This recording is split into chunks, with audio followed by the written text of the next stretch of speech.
Olá, eu sou Simone Garcia, hoje com a primeira edição do De Olho no Clima desta segunda-feira, 2 de agosto. Aqui você fica por dentro das notícias climáticas e como elas podem interferir nas culturas agrícolas. Acompanhe o AgroMais nas redes sociais pelo @AgroMaisTV. Participe do nosso programa. Você pode enviar, é claro, dúvidas sobre o clima para o telefone da nossa produção, que é o 11 9 37007883. Um turista resolveu fazer imagens de drone e revelou um visual diferente da cidade de Cambará do Sul, toda coberta de neve. As belas imagens captadas na manhã de quinta-feira passada rapidamente viralizaram, aliás, nas redes sociais. A temperatura era de menos 2,7 graus Celsius. O município fica nos campos de cima da Serra do Rio Grande do Sul, a 185 quilômetros de Porto Alegre e quase 1.000 metros de altitude. Tem cerca de 6.400 habitantes. Além do frio, Cambará do Sul também atrai turistas em busca de aventura e turismo e ecoturismo. E é a única cidade do Brasil com 2 parques nacionais e 2 canyons, Itambezinho e Fortaleza. A rede hoteleira ficou lotada nos últimos dias, nos limites estabelecidos durante a pandemia.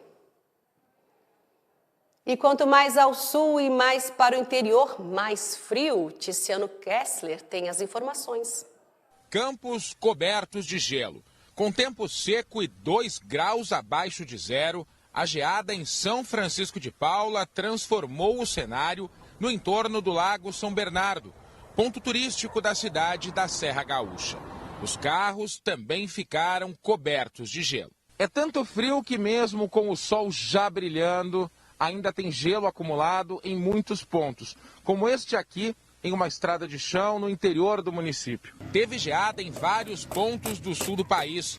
Com 5 graus negativos, o gelo tomou conta da paisagem em São José dos Ausentes, ponto mais alto do Rio Grande do Sul. A água que saía desse cano congelou.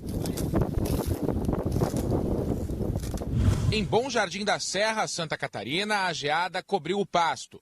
Em Cambará do Sul, imagens incríveis registradas do alto dão a dimensão da onda de frio na região. A neve que caiu na quarta-feira não deve mais ser registrada.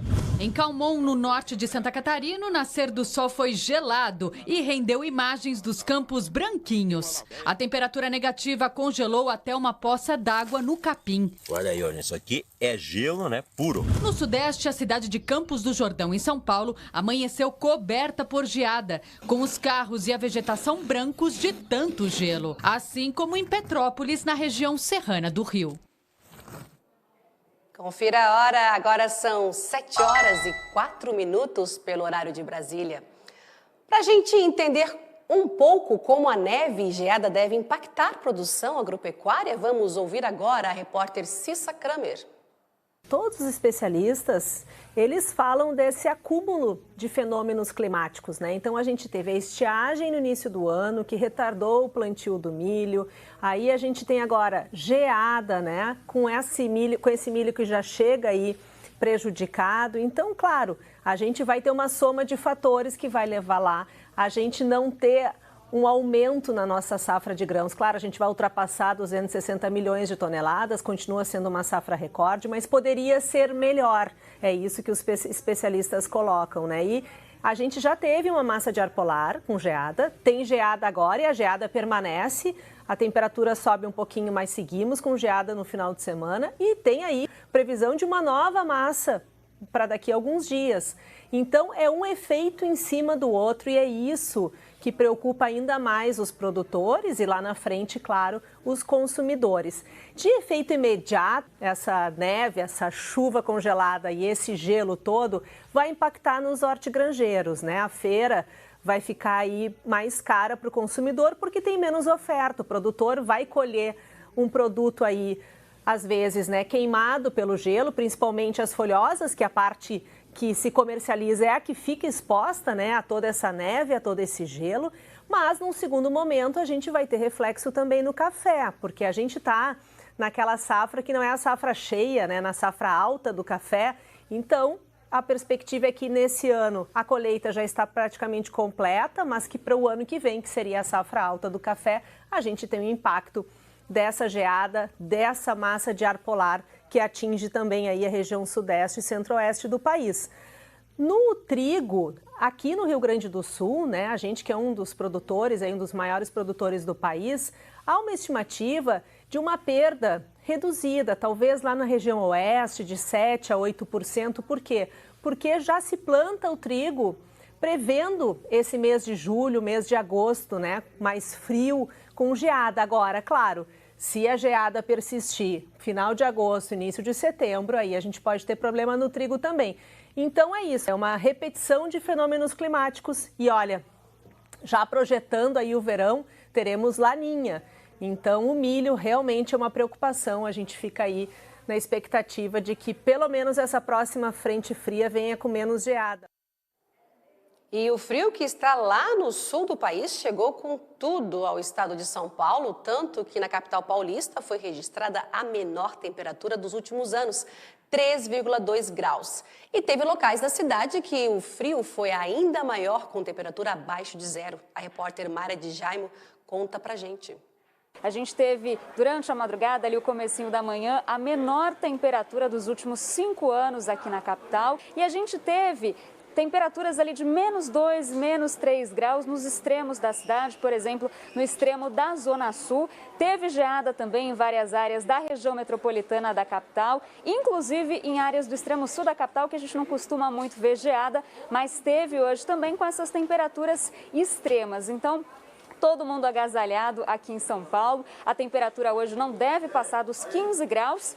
Até tá sol, aquele céu azul, mas que não consegue esquentar muito. Para amanhã, a temperatura também fica baixa, mas não há expectativa de novos recordes. Então, a gente deve amanhecer com 7 graus e aí à tarde, máxima de 16. E aí, ao longo da próxima semana, vai esquentando um pouquinho. Para quem gosta de calor como eu, boa notícia. Produtores de hortaliças de Jutiapeba, distrito de Mogi das Cruzes, tiveram perdas na produção por conta da geada também. Nas imagens é possível ver as folhas congeladas. O município é responsável por boa parte da produção de hortaliças de São Paulo. E o frio deve continuar no interior de São Paulo. Em Campos do Jordão, a previsão é de temperaturas negativas. O repórter Tiago Prudente conta pra gente.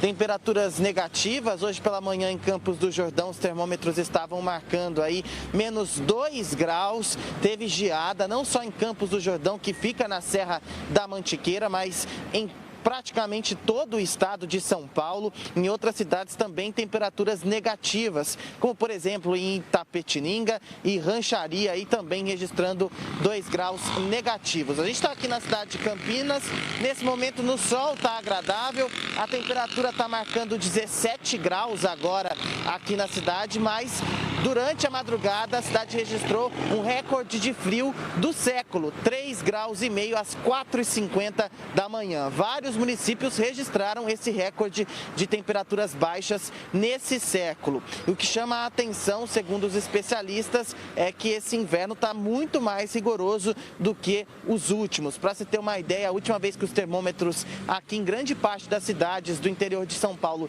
chegou abaixo dos 4 graus foi em 2000, em julho daquele ano, quando as temperaturas ficaram próximas de 3 graus. A previsão é que no sábado e no domingo a situação melhore, mas ainda o frio persiste aqui no interior de São Paulo. Os produtores estão se virando como podem, porque diferente do sul do país, onde eles já estão acostumados com baixas temperaturas, por aqui há o frio, mas não é tão intenso como a gente está vivendo nesse inverno. Por isso, muitos produtores, por exemplo, fizeram a colheita antes, principalmente aí da horticultura, por exemplo, a colheita de alface, que estava programada para ser feita na semana que vem. Alguns produtores decidiram colher antes dessa geada para evitar mais perdas. Na região ali do Vale do Ribeira, onde há uma grande produção de bananas aqui, os produtores também tiveram grandes perdas. Dessa vez se prepararam, tentaram ensacar aquilo que dava para salvar. E em outros locais aqui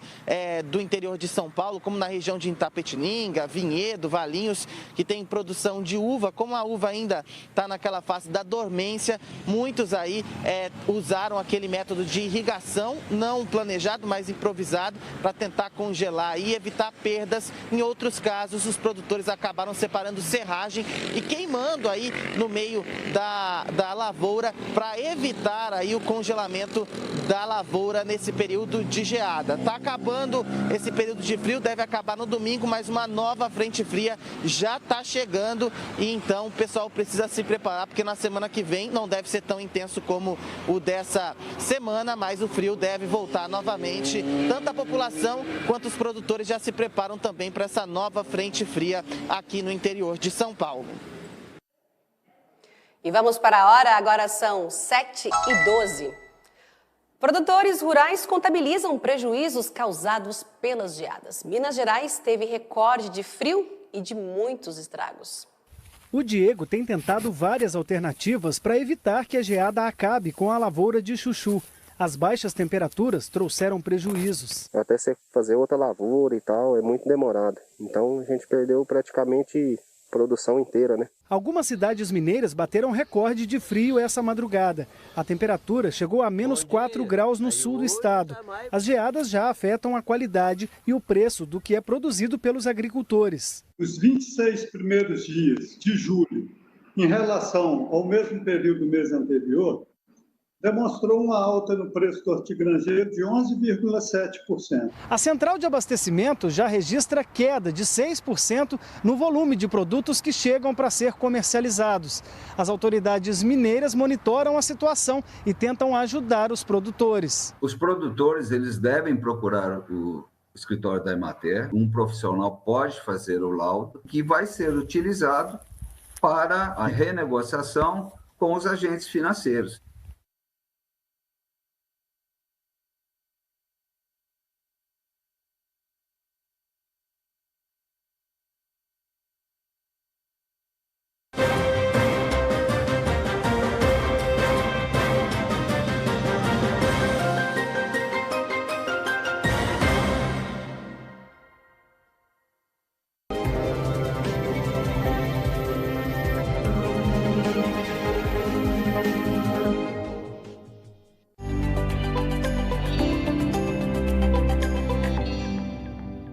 Eu quero convidar você a assistir o Ação Sustentável dessa semana, falando a respeito daquilo que a gente vem falando bastante, transformar o passivo ambiental em ativo financeiro. Eu vou conversar com a Simone Raimundo de Oliveira.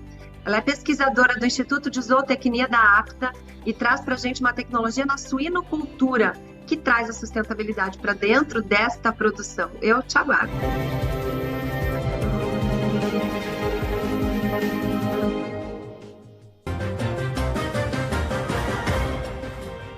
Às quartas-feiras, nos telejornais do Agro Mais, você confere as análises e propostas do jornalista Aldo Rebelo. Ele já foi vereador, deputado federal, presidente da Câmara dos Deputados, ministro dos Esportes, da Ciência, Tecnologia e Inovação e da Defesa. Foi também relator do projeto do novo Código Florestal Brasileiro. Toda quarta, Aldo Rebelo no Agro Mais, o poder da agroinformação.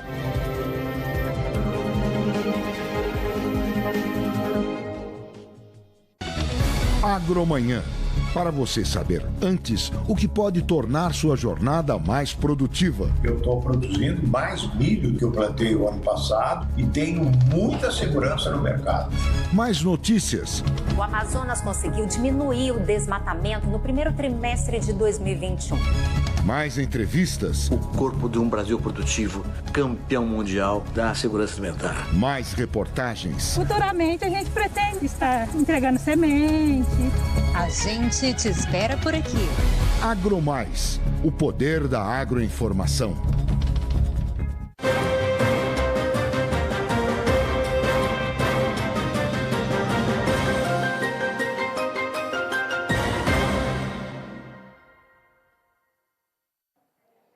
E já estamos de volta com o De Olho no Clima e agora, pelo horário de Brasília, são 7h16. E quem está conosco para trazer os detalhes da previsão do tempo por Skype é o meteorologista do IMET, Francisco de Assis. Olá, seja muito bem-vindo, Francisco. Olá, bom dia, tudo bem, Simone? Bom dia, os ouvintes de Olho no Clima. Agora, Francisco, a frente fria que estava em grande parte do país, eu quero saber, ela já foi embora ou não? Não é a frente fria, é a massa de ar frio, né? Ela ainda continua, o restante dela ainda causando temperaturas não muito baixas, né? Temperaturas amenas em grande parte da região sudeste, né? Também até a Bahia, parte do nordeste. Ainda vai continuar praticamente durante essa semana, ainda temperaturas amenas, né? Não baixas. Porque chegou outra massa de ar frio, está chegando agora nessa semana de novo, né? A partir de hoje, lá no Rio Grande do Sul, mas não está baixando muito as temperaturas. E vai juntar com essa outra que está no oceano, né? E aí permanece durante a semana temperaturas amenas, né? Não muito baixas. Então, por exemplo, lá em Paraí, no sul do Rio Grande do Sul, hoje a temperatura foi 2,2, né? Bom Jesus da Serra, em Santa Catarina, foi 3,9, que é alto também, né? Campos do Jordão, hoje foi 3,5. Então, as temperaturas em São Paulo, em Campos do Jordão, devem ficar nessa faixa aí entre 4 a 6 graus durante a semana, né? Temperaturas amenas. São Paulo também não deve baixar muito as temperaturas. Por exemplo, hoje em São Paulo, a temperatura foi 10 graus.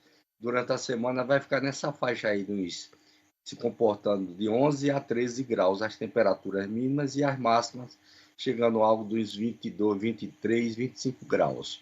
Então não vai baixar muito as temperaturas, né? Lá em Porto Alegre a temperatura foi 9,5, vai ficar nessa faixa também, se comportando entre 10 a 12 graus a temperatura mínima durante os dias decorrer dessa semana. Então não baixando muito, né? Então já aumentaram mais as temperaturas também, né? Cambará do Sul, a temperatura mínima foi 4,5, né? E não deve baixar mais do que isso também durante a semana, ficar um pouco mais amenas também, variando de 4 a 7 graus a temperatura mínima durante a semana lá também. Então, mais ou menos isso em termos de frio, né? O que vai predominar durante hoje e mais no decorrer da semana é a estiagem sem chuva, né?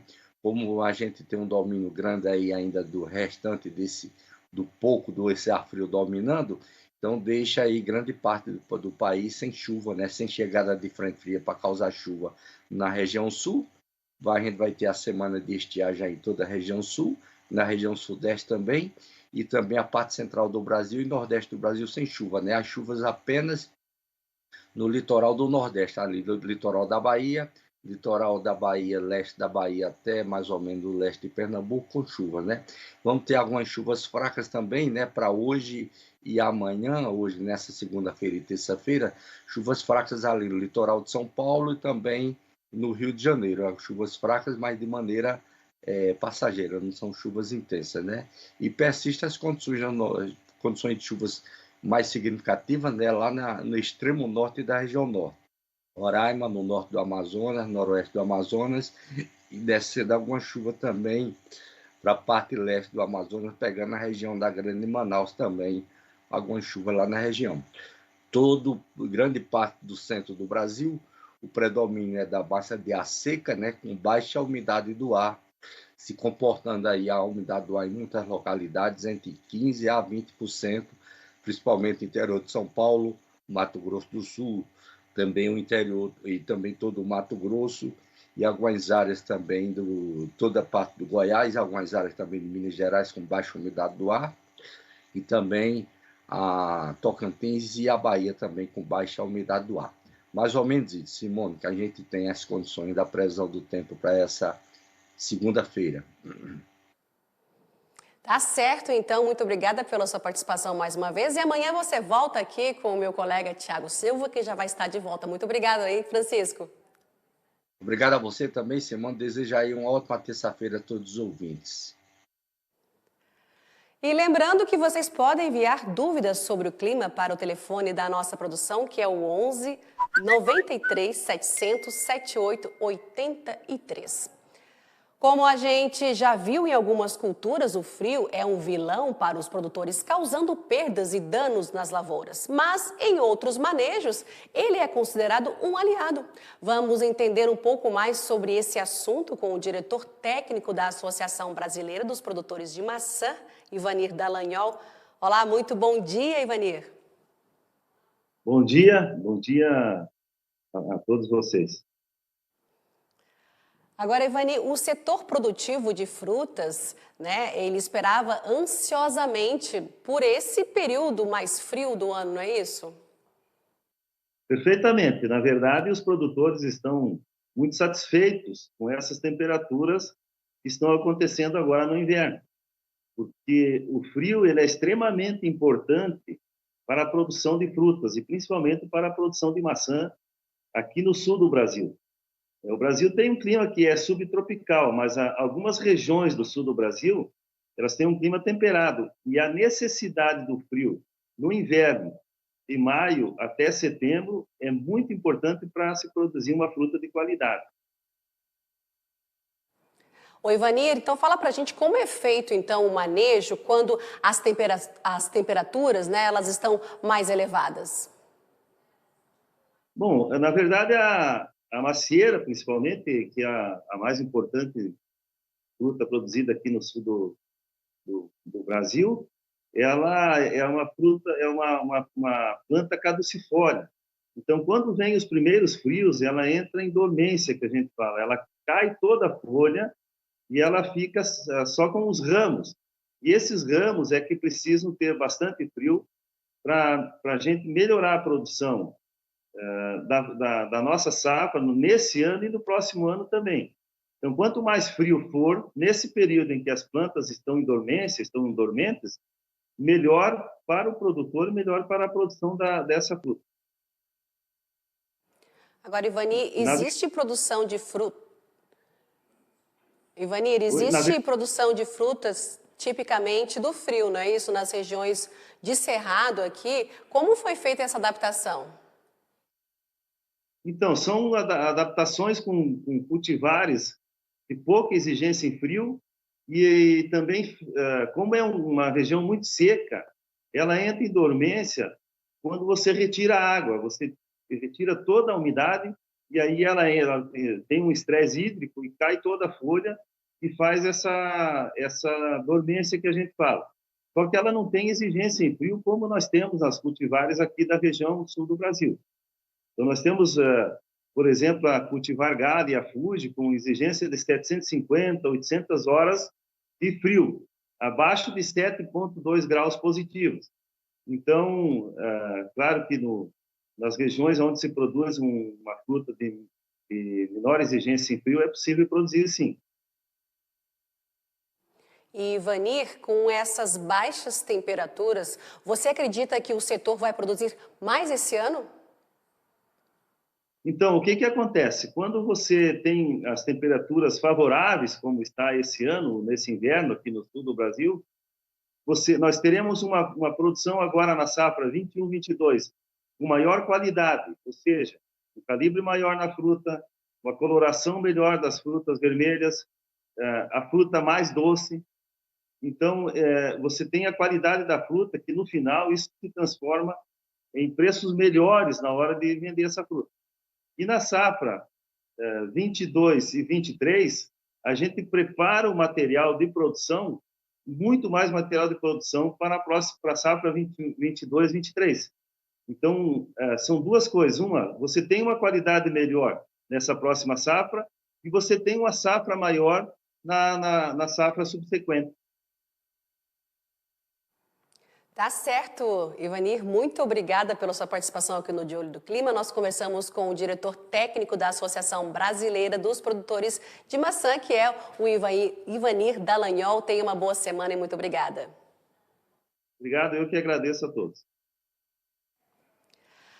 Agora são 7 horas e 25 minutos pelo horário de Brasília e vamos à previsão do tempo para esta segunda-feira. E a gente começa pela região centro-oeste do país. Em Sinop, no Mato Grosso, região conhecida como grande produtora de soja, a semana começa com o céu nublado.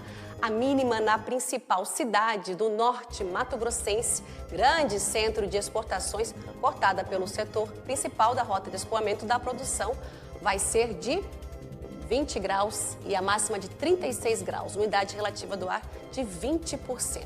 Rio Branco, no Acre, mínima de 19 e máxima de 32 graus, a umidade mínima de 40%. Ponta Porã, no Mato Grosso do Sul, mínima de 10 e máxima de 27 graus, umidade relativa do ar 30%. Iracema, Ceará, mínima de 19 e máxima de 34 graus, umidade relativa do ar 30%. Agora nós vamos para outras 4 cidades. Quem mora em Votuporanga, cidade das brisas suaves, deve acordar com um friozinho, mas a tendência é de o dia seguir com sol. O município paulista tem na indústria a principal atividade econômica, são mais de 200 na região e o polo moveleiro é o grande destaque por ser o segundo maior do Brasil. A cidade vai apresentar mínima de 14 e máxima de 29 graus. A umidade relativa do ar vai ficar em 25%. A outra cidade que nós temos aqui no nosso telão, Três Lagoas, Mato Grosso do Sul, mínima de 14 e máxima de 29 graus. Umidade relativa do ar, 25%. Cabo Frio, Rio de Janeiro, por lá, mínima de 17 e máxima de 27 graus. A umidade relativa do ar, 30%. Macapá, Amapá, mínima de 24, máxima de 33 graus e a umidade mínima 50%, gente. Agora são 7 horas e 27 minutos pelo horário, 28 minutos pelo horário de Brasília. E o De Olho no Clima vai ficando por aqui. Muito obrigada pela sua companhia e eu te reencontro daqui a pouco, viu? Às 9 horas no Agro Amanhã. Então, até lá. Tchau, tchau.